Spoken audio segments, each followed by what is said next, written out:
Hello, everyone, and welcome to this new edition of our Melting Spot interview series dedicated to VC communities. I'm excited to welcome two amazing VCs on stage. Please welcome Juliette from ISAI. Hi, Juliette, how are you? Great. Thanks for the invitation, Sébastien. Thanks for being here. And Jeanne Cluset from Kima Ventures. Hi, Jeanne, how are you? Hi, I'm super fine. Super great to meet everyone here.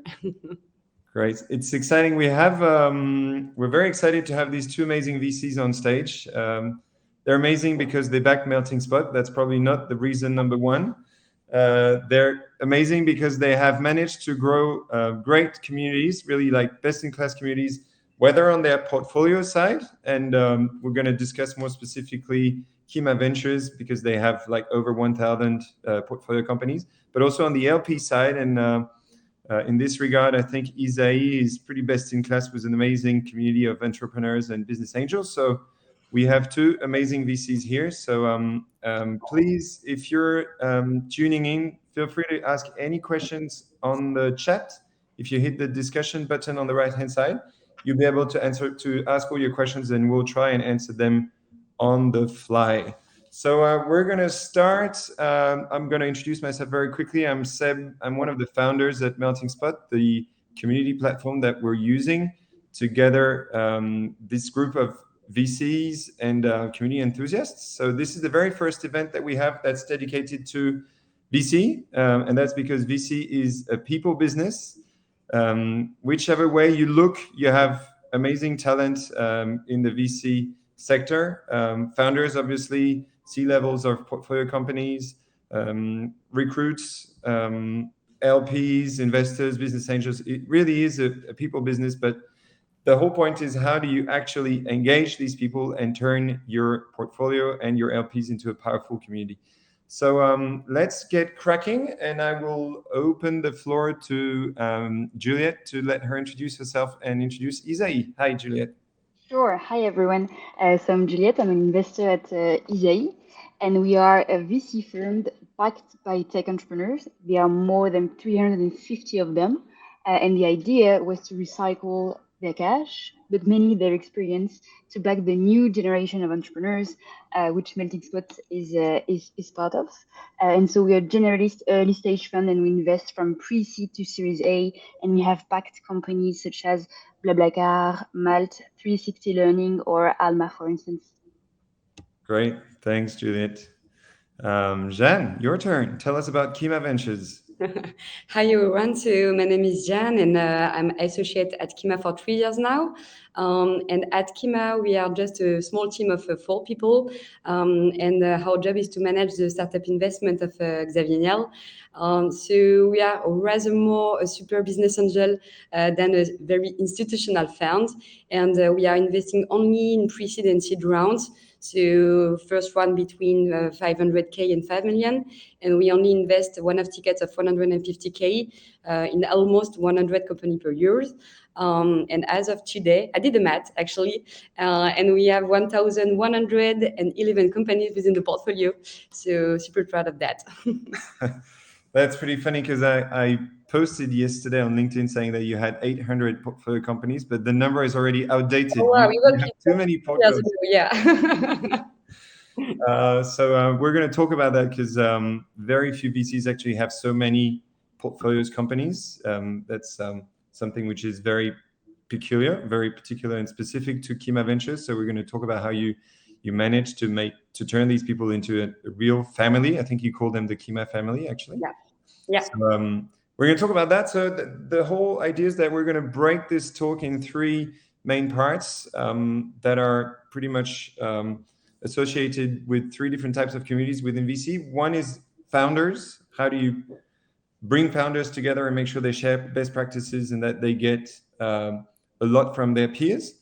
Second, we're going to talk about LPs. How do you actually bring business angels and investors together and make sure that they add value to the portfolio and the founders? And thirdly, we're going to talk about communities of interest and see if there's any room for like verticalized communities within VC. And we're going to take a few examples. So let's crack on with part number 1. Let's talk about founders. So when we decided to go for VC funding at Melting Spot, obviously we needed funding, but we also wanted smart funding. And one of the reasons we turned to VC is that we knew that we would be joining a community of people, investors, BAs, founders. And so that meant a lot to us. So Jeanne, let's start with you maybe, because you have so many portcos. Tell us how you actually bring them together. Yeah, sure. And yeah, I don't think if there is maybe a critical number of people to talk about a community, but yeah, at Kima we are fortunate to have plenty of portfolio company, and this is super exciting because with more than 1,000 tech companies within the portfolio, we have plenty of stories, success, failures, and challenges, which represent an extraordinary wealth of knowledge. And on the other end, we are just a small team of 4 people, and we do not take about it systematically, and we are super clear from the full beginning on what we are good at and actually what we are not good at. Because none of us within the team is an entrepreneur nor an operator. So for any super operational question or challenge, we are definitely not the best people to help. And this is super clear from the beginning with all our portfolio company. But as I said, our portfolio is full of people who experience or have experienced those challenges, issue, common stuff. And for sure, we know and we aggregate this knowledge, but the best explanation will come from the people that actually met this problematic. Actually at Kima, we do not have a team of operational partners, because actually our operational engine is held by our community, and our job actually is to properly make it works better and better. And actually this is also a good challenge for us.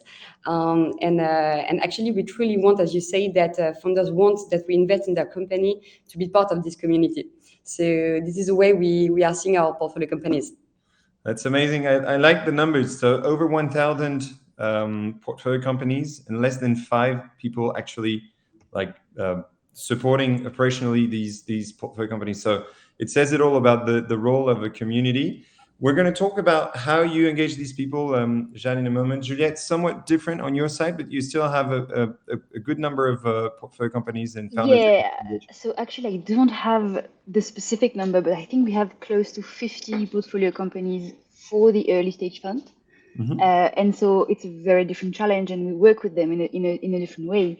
But still, even with 50, we have a lot of challenges to manage the community. So we'll deep dive just later. Yeah, we'll dive into this. So, Jeanne, let's get back to these over 1,000 founders. You brought them together in a Slack. You tried a few different things. You tried shouting beers at them, and I was one of them. Thanks for shouting beers. It's always nice. But what worked and what didn't work so well? Tell us. Yeah, so actually, when I arrived in Jeanne Kima 3 years ago, we had some stuff in place. We have a platform, we made onboardings, but actually it is complicated when you are scaling your community. That 3 years ago we had 800 portfolio companies, and now so 300 more. So you need to adjust some stuff. And so actually, as of today, we are organizing what we call onboarding calls. So with all founders of startup we invested in the last month. So approximately there is 15 people within the call. And during this call, we show them the platform we built internally. So within this platform, it was before MeetingSpot was created. But in this platform, they can find all the perks we negotiated for them, a list of all the best external providers and agency on every topic they will need to, compelling guides of different subjects. And I think the best thing is a list of all the portfolio companies with all the option to request an intro with the CEO of any of them automatically and in the opt-in. So typically this is a platform we built to have kind of hub of knowledge and a good list of all the portfolio company with a description, with the CEO, and with the possibility to request an intro.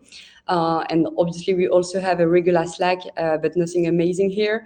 And so this onboarding calls takes approximately 30 minutes. And the last 30 minutes is first to meet up with all of them. So actually, they start getting to know each other. They ask questions, they share issues, they give some feedbacks from maybe previous experience of what they are currently experience. And this is by far the best moment of the onboarding. And maybe this is something that we learn because actually the first group onboarding session were 1 hour of the demo of the platform, and it was just super boring. And so actually we changed the process, and now they can just talk between 30, and for sometimes the discussion is taking maybe 1 hour or 1 hour and a half. So we are super happy with that. And following that, we organize an after work with people of the last two onboarding. Actually, this is something that we are going to test now because we did onboarding with just one onboarding session for the afterwork. But I think it is maybe better to organize an afterwork with more people. Mhm. So we will try to group the two last onboarding session to have maybe 30 companies within for the afterwork. Because actually we learned that when you are meeting people in person and in the real life, it is just truly game changer, and it changes the way they exchange in the future. Yeah, I can vouch for that because I was part of this of this process. So a good mix of on-site, online, and in-person events. We're going to answer Keji's question in a minute. He was asking about the platform you use. Or maybe we can answer that question quickly now. So, what platform do you use to share knowledge, Jeanne?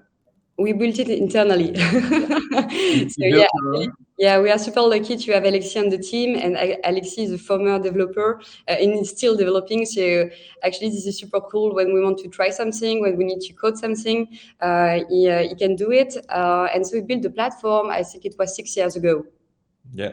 but And we improve in it. cool. And since then, we launched Melting Spot. So Yeah, KG, feel free to give it a try. yeah, for KG is sure. asking Actually, what we have some super cool features that we don't have. KJ is asking a good question here. What percentage of your portfolio, and maybe Juliette can answer that as well, is Paris-based? It's what? Is Paris-based. So what part of your portfolio companies are based in Paris, roughly? For my part, Rule of thumb. maybe half. Okay. So there is an issue with like engaging people beyond the vicinity of Paris. Same Juliette? Yeah, I think 60% or something. But actually, I have a point regarding that. It's super interesting. So, our learning as Kima is that Slack doesn't work. We don't just throw people at a Slack and expect them to exchange knowledge, to talk, etc. But actually, it's the same with physical interaction.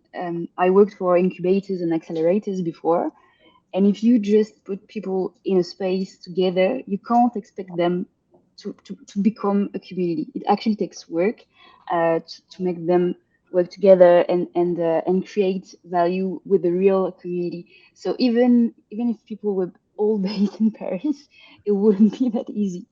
Yeah. And so what we learned and what we implemented and still are improving is that the first need is really to group people into relevant micro communities. So by interest or background or vertical technology, etc. So you need to group people who have a common interest or challenges, and you need to enable the fact that they will know what are the different characteristics of the people they are talking to, and who they need to actually interact with. And this is a real issue with Slack, is that you can't build relevant profiles for users, and you still need to connect people manually. And the other thing is really the balance, because as you said, I think VC is a people business.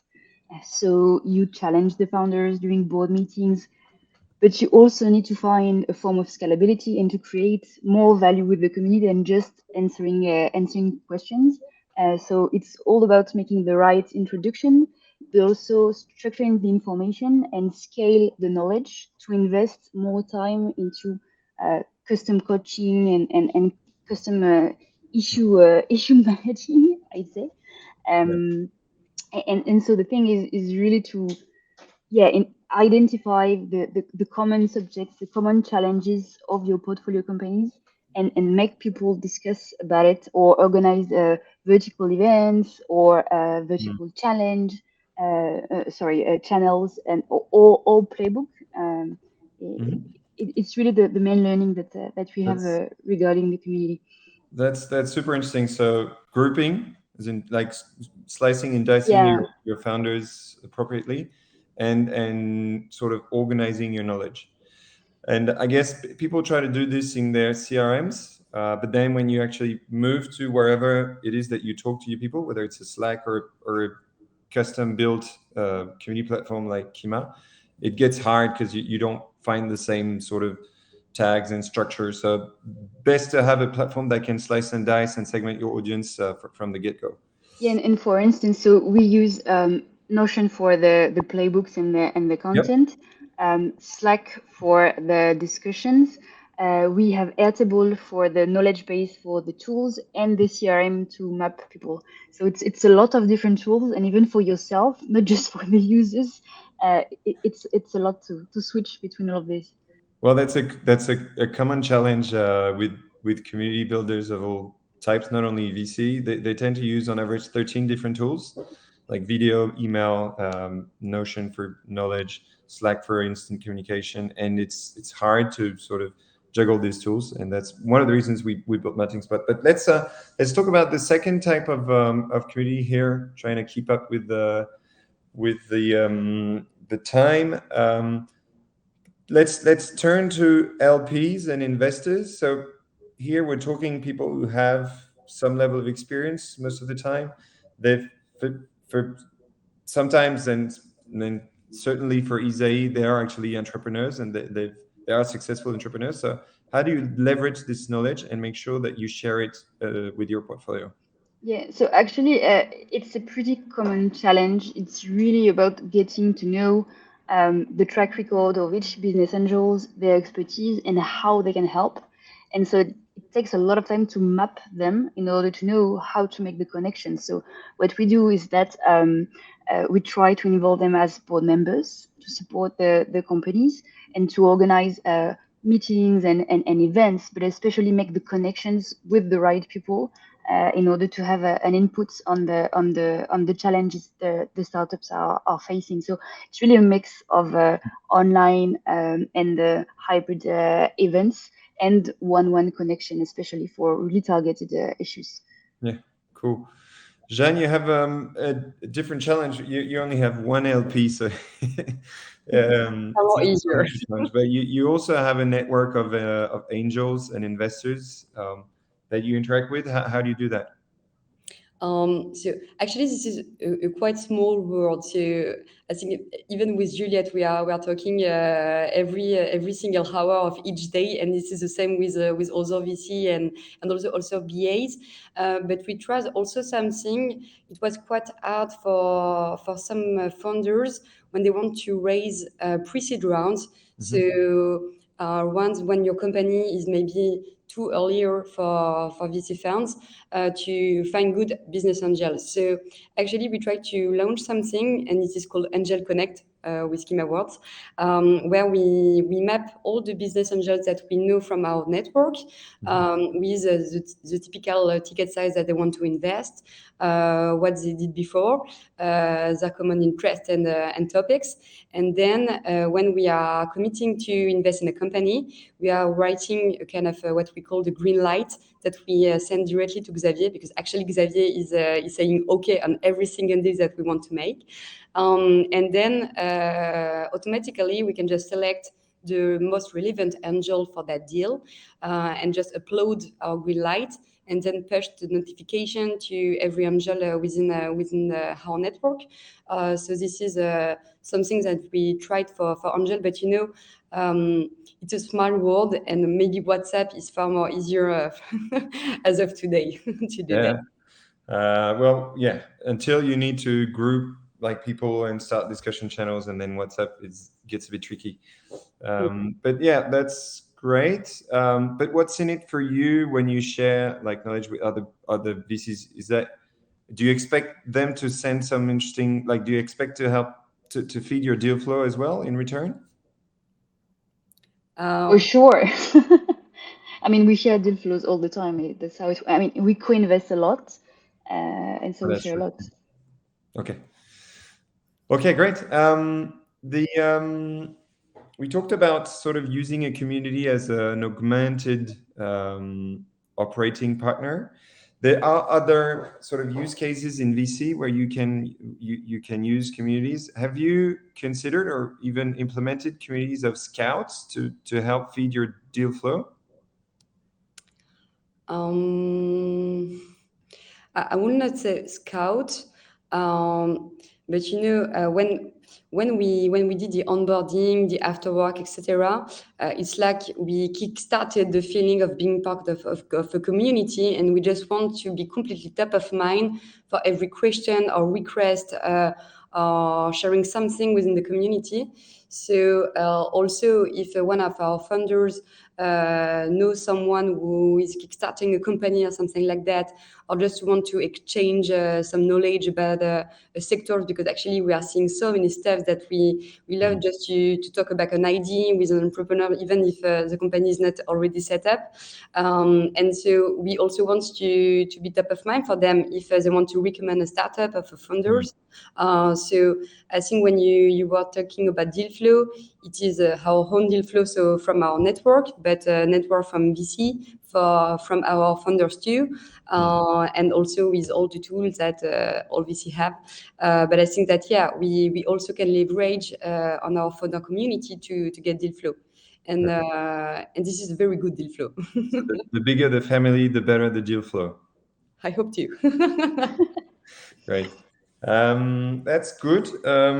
We have a few minutes left, and Yeah, there yeah, is actually a question regarding the tech stack and is it yeah. an issue to add more tools for the founders? Actually, what we noticed is that, our founders have like 5, 10 Slacks, same for Notion groups or communities.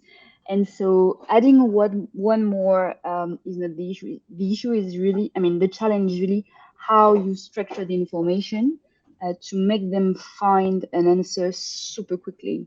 And so it's not really the fact that they might use a new tool because it's a custom platform or a platform that they are not used to use every day. It's really more, is it an efficient tool, and do they want to go there, and will they find the information really quickly? Yeah, I think like we've talked about it, but I think it really is important. It's down to properly mapping your people and offering the right content to the right person. And it's not that easy to do. Like certainly on social media, you're just like sort of spraying and praying that you get to the right person. So that's definitely not the right thing to do.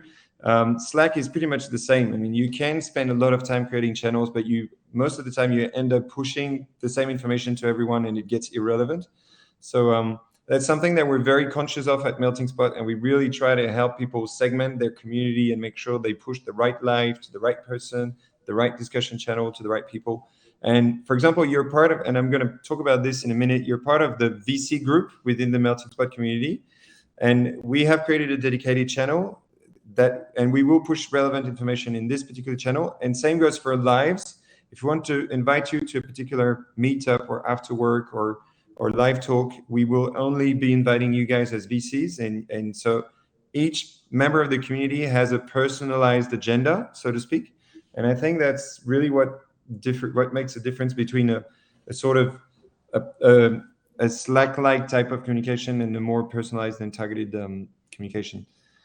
So back to our VC club. It's the very beginning of the story, but we're going to have more regular events. This one was pretty general. We wanted to open up the topic and see how the audience was sort of reacting to this like introductory talk.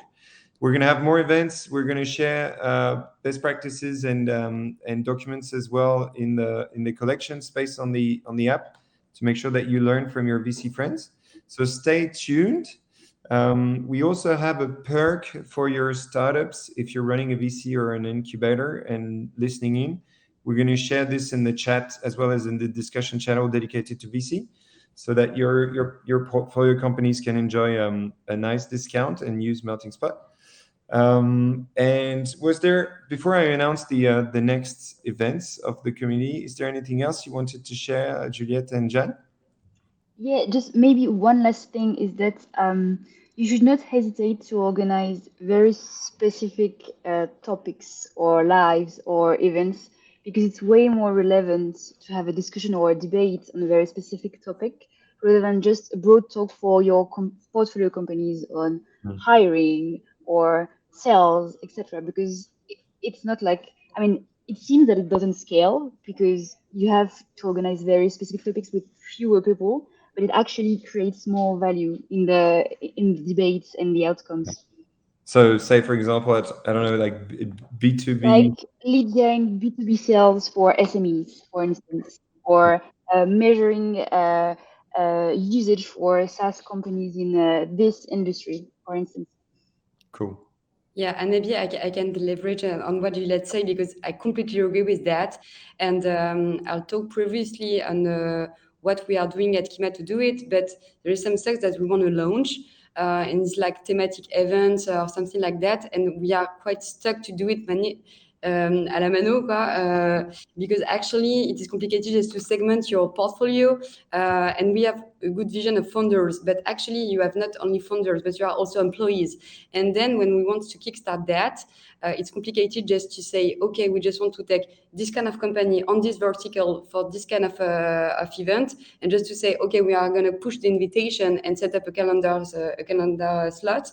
But with a kind of platform like MexiSpot, you can do that. And actually, when we are meeting some VCs are telling how it's too complicated just to manage the community, we don't know how to start. I think to have a powerful tool just to first map, to make some content, and just to maybe group and share some events and some stuff is just super cool.